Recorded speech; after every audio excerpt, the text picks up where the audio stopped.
समाजवादी धर्मनिरपेक्ष प्रजासत्तात्मक गणराज्ಯವನ್ನಾಗಿ ರೂಪಿಸುವುದಕ್ಕಾಗಿ ಭಾರತದ ಎಲ್ಲ ಪ್ರಜೆಗಳಿಗೆ ಸಾಮಾಜಿಕ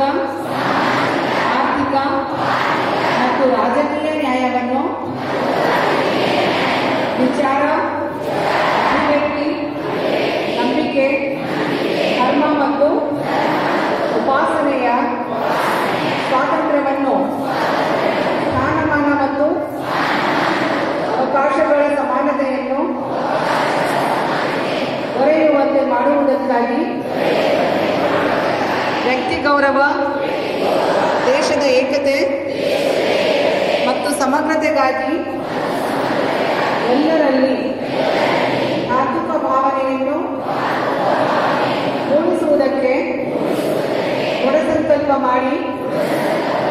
ನಮ್ಮ ಸಂವಿಧಾನ ಸಭೆಯಲ್ಲಿ 1949ನೇ ಇಸವಿಯ ನವೆಂಬರ್ ತಿಂಗಳ 26ನೇ ದಿನದಂದು ಈ ಸಂವಿಧಾನವನ್ನು ನಮಗೆ ನಾವೇ ಅರ್ಪಿಸಿಕೊಂಡು